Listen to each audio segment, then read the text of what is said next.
नमस्कार. आज आपण इथे मोमेंट ऑफ इनर्शिया हा स्ट्रेंथ ऑफ मेटल मधला चॅप्टर बघणार आहोत. तर ह्याच्यासाठी बेसिक मेकॅनिक्स मधला सेंट्रॉइड किंवा सेंटर ऑफ ग्रॅव्हिटी जो चॅप्टर आहे तो तुमचा असला पाहिजे, तुम्हाला माहीत पाहिजे. तर मोमेंट ऑफ इनर्शिया तुम्हाला व्यवस्थित समजेल.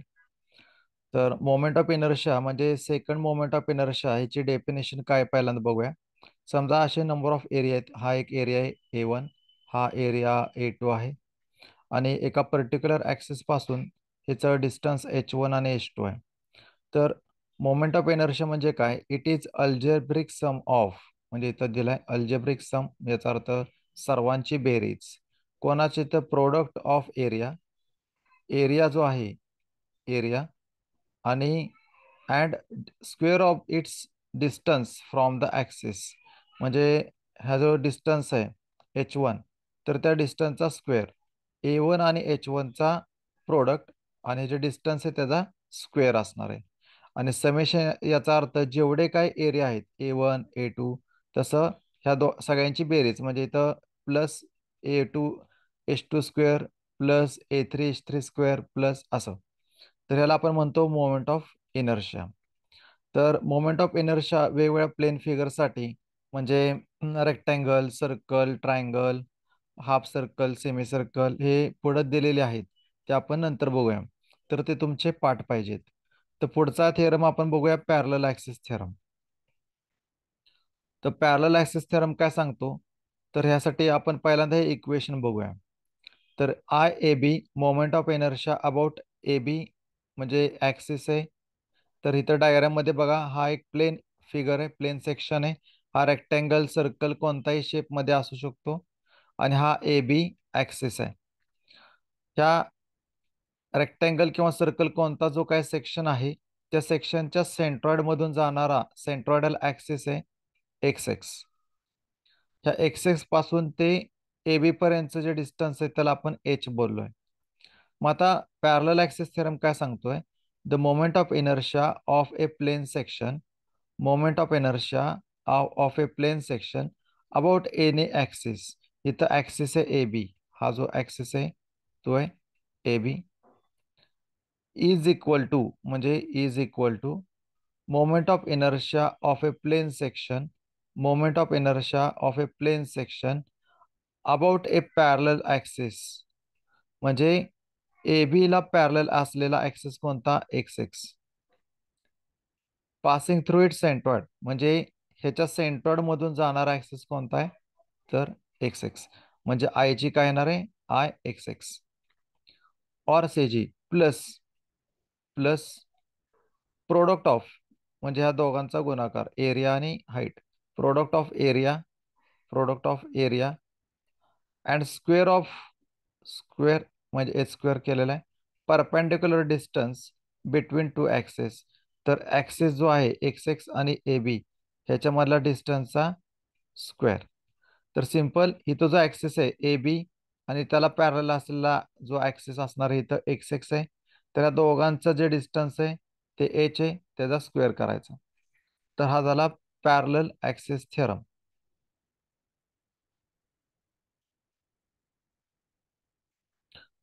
पुढे आपण बघूया परपेंडिक्युलर ॲक्सिस थेरम.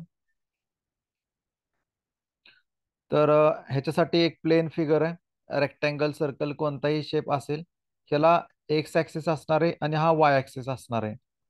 तर एक्स ॲक्सिस आणि हा वाय ॲक्सिस हे एकमेकांना काय परपेंडिक्युलर आहे, 90 मध्ये.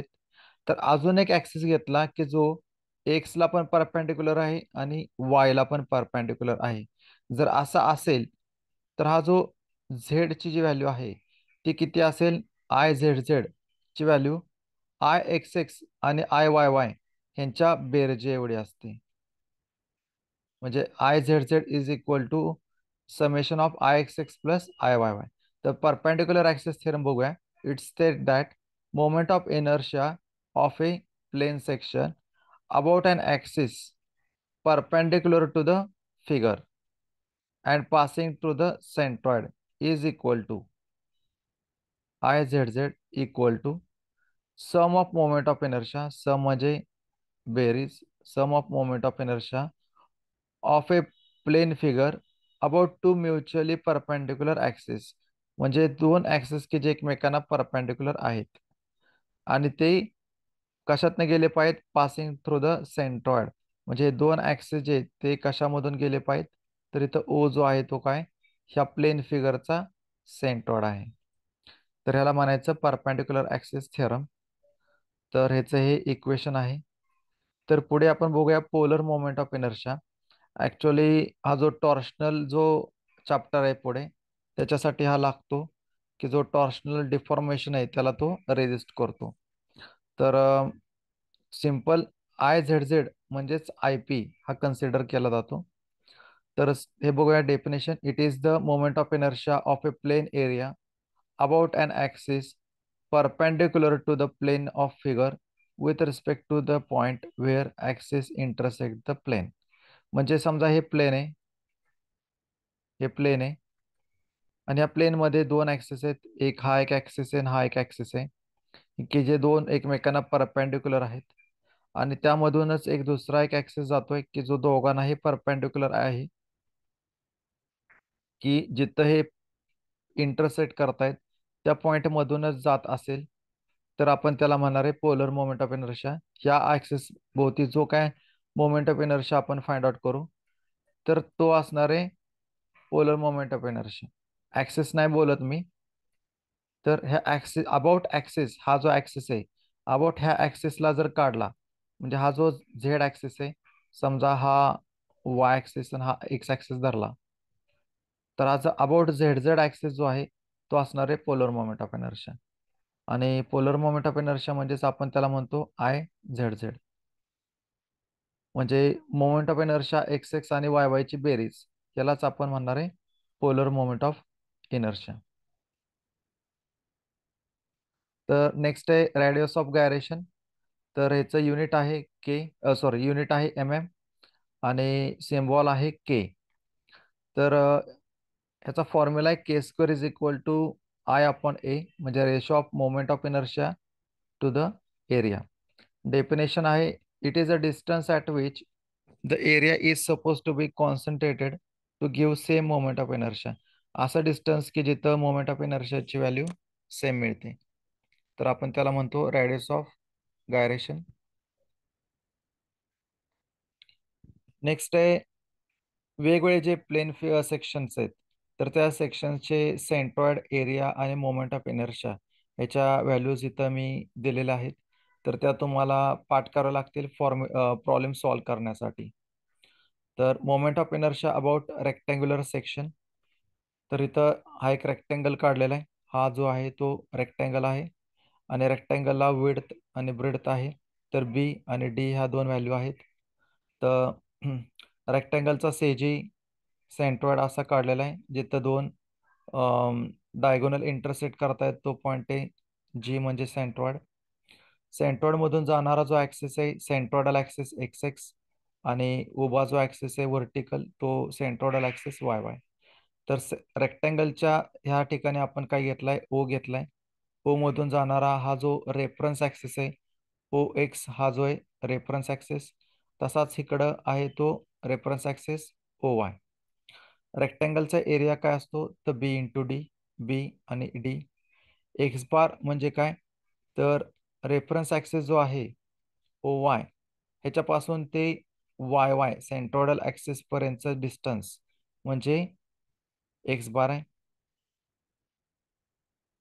आणि एक्स बारची व्हॅल्यू किती असते, बी बाय टू. जे हॉरिझॉन्टल डिस्टन्स आहे बी त्याच्या निम्म. वाय बार म्हणजे वाय म्हणजे उभं, म्हणजे एक्स एक्स ऍक्सिस आहे आणि ओ एक्स ऍक्सिस ह्याच्यामध्ये डिस्टन्स म्हणजे एक्स एक्स हा ओ एक्स पासून किती अंतरावर आहे, तर वाय बार एवढ्या डिस्टन्सवर आहे. आणि वाय बार याचा अर्थ उभं जे डिस्टन्स आहे त्याच्या निम्म, डी बाय टू. म्हणजे बी बाय टू हे डिस्टन्स जे आहे ते ओ वाय पासून आहे आणि डी बाय टू हे डिस्टन्स आहे ते ओ एक्स पासून आहे. आता मोमेंट ऑफ इनर्शिया बघूया अबाउट एक्स एक्स आणि अबाउट वाय वाय. तिथे मी एक ट्रिक सांगतोय, तर ती लक्षात ठेवायची जेणेकरून मोमेंट ऑफ इनर्शिया चे फॉर्म्युले पाठ करताना तुम्हाला इझी जाईल. तर इथं एक्स एक्स आहे तर एक्स एक्स डिस्टन्स बी आणि डी या दोन्हीपैकी कोणतं आहे? तर बी डिस्टन्स हे काय हॉरिझॉन्टल आहे, त्यामुळे हॉरिझॉन्टल डिस्टन्स ठेवायचं आहे. दुसरं जे डायमेन्शन आहे त्याचा क्यूब करायचा. बघा परत एकदा, एक्स एक्स जे डिस्टन्स आहे ते बी आहे, तर ते बी डिस्टन्स घ्यायचं. दुसरं डायमेन्शन कोणतं आहे? तर डी, त्याचा क्यूब करायचा डिवायडेड बाय 12, का तर रेक्टँगल आहे. वाय वाय साठी चेक करूया. वाय वाय म्हणजे डिस्टन्स कोणतं आहे? उभं. वाय वाय याचा अर्थ उभं. उभं डिस्टन्स आहे डी, मग D distance as it is ठेवलं. दुसरा डायमेन्शन काय? बी, तर बीचा क्यूब करायचा डिवायडेड बाय 12. तर अशा प्रकारे आपण बाकीचे जे आहेत फॉर्म्युले ते चेक करूया.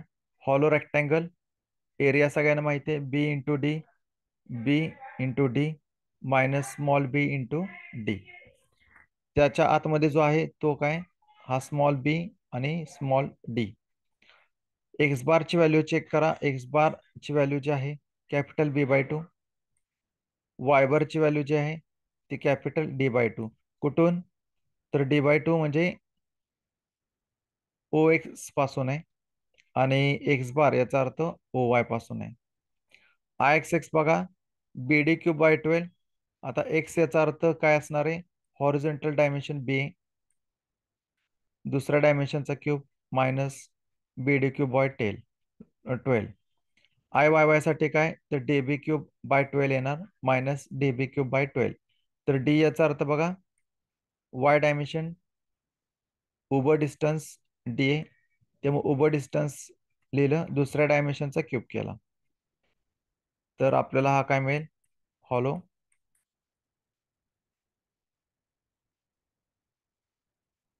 Hollow rectangle.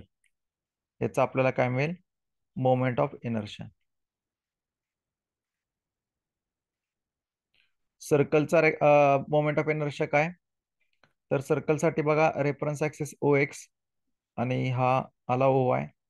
तर हे जे डिस्टन्स आहे आणि हे डिस्टन्स आहे हे दोन्ही सेम येणार, का तर हे दोन्हीच्या दोन्ही काय रॅडियस आहेत.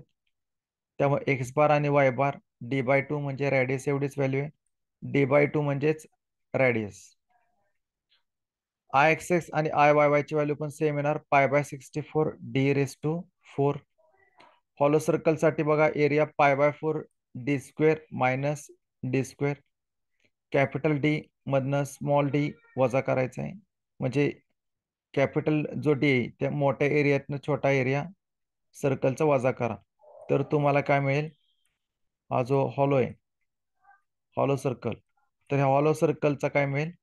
मोमेंट ऑफ इनर्शिया मिळेल. I X X sorry X bar आणि वाय बारच्या व्हॅल्यू काय मिळेल? डी/2, कॅपिटल डी/2 म्हणजे कॅपिटल आर. तर हे डिस्टन्स आणि हे डिस्टन्स म्हणजेच रॅडियस. आय एक्स एक्स आणि आय वाय वाय काय? तर हाच फॉर्म्युला आहे, π/64. फक्त काय होणार? d⁴ minus small d⁴. Next आहे सेमी सर्कल. सेमी सर्कलचा एरिया कसा असणार आहे? तर एरिया जो आहे π/4 ह्याच्या निम्मा, का तर हा सेमी सर्कल आहे म्हणजे हाफ सर्कल, तेव्हा π/4 d² / 2 म्हणजे π/8 d². एक्स बार ची व्हॅल्यू जी आहे ती ओ वाय पासून आहे. ओ वाय पासून हे डिस्टन्स किती? तर एक्स बार म्हणजे रॅडियस एवढं d/2 आणि वाय बार किती असणार आहे? तर 4r/3π. क्वार्टर सर्कल, तर इथं अजून एक सांगायचं राहिलं, तर जर हा सेमी सर्कल असा असता तर इथं हा जो झाला असता हा एक्स झाला असता, ओ एक्स, आणि हा झाला असता ओ वाय. तर इथं हे जे डिस्टन्स आहे तर हे झालं असतं एक्स बार, की जे इथं वाय बारची व्हॅल्यू आहे, आणि हे डिस्टन्स झालं असतं वाय बार, म्हणजे हे जे डिस्टन्स आहे ते इथं हे आलं असतं. म्हणजे एक्स बारची व्हॅल्यू किती आली असती? 4r/3π. आणि वाय बारची व्हॅल्यू किती आली असती? तर रॅडियस. तर नेक्स्ट आहे क्वार्टर सर्कल. क्वार्टर सर्कलला बघा, पूर्ण जे सर्कल त्याचा 1/4 पार्ट जो आहे, म्हणजे हा जो पार्ट आहे, तर तो असेल क्वार्टर सर्कल. क्वार्टर सर्कलचा सेजी इथे येतो. तर हे जे डिस्टन्स आहे हे दोन्हीकडे सेमच असणार आहे. तर किती, 4r/3 पाय एक्स बार आणि वाय बार. एरिया किती असेल, टोटल एरियाचा चौथा भाग, म्हणजे π/16 d². आय एक्स एक्स आणि आय वाय वायची व्हॅल्यू सेमच असतील, 0.055r⁴. इथं रॅडियस म्हणजे सर्कलची रॅडियस.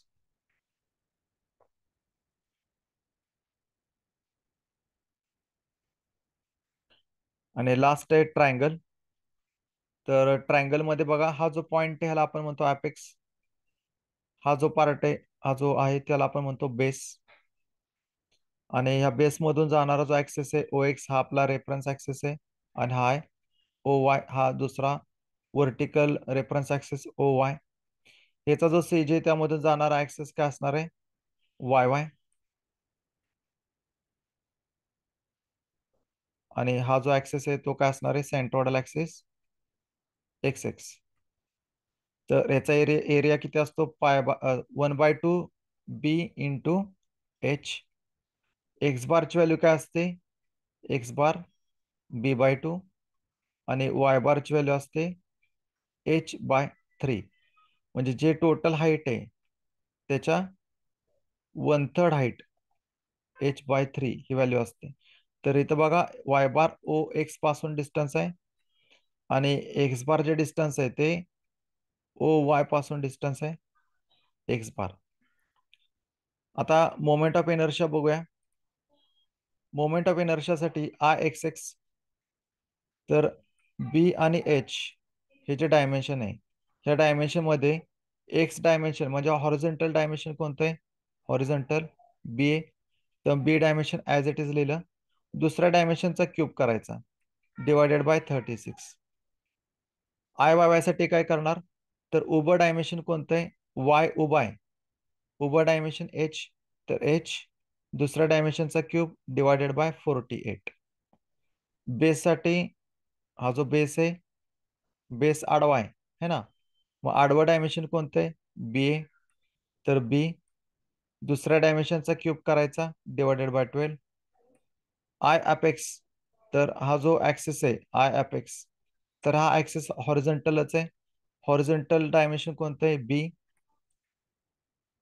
दुसऱ्या डायमेन्शनचा क्यूब डिवायडेड बाय 4.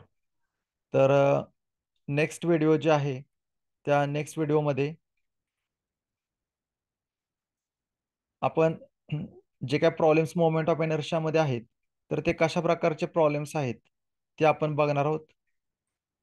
त्यानंतर प्रत्येक जो सेक्शन आहे, समजा इथं अँगल सेक्शन घेतला, तर अँगल सेक्शन साठी मोमेंट ऑफ इनर्शिया काढण्याची प्रोसिजर काय आहे, अबाउट वाय वाय काय आहे, अबाउट एक्स एक्स काय आहे. त्यानंतर समजा ऍडिशन ऑफ जर असतील, समजा रेक्टँगल मध्ये सेमी सर्कल असेल तर काय प्रोसेस आहे, रेक्टँगल मधनं सेमी सर्कल जर मायनस केला तर काय प्रोसेस आहे. मोमेंट ऑफ इनर्शिया अजून एखादा ऍक्सेस असेल ए बी, तर काय प्रोसेस आहे, तर ते आपण नेक्स्ट व्हिडिओमध्ये बघणार आहोत.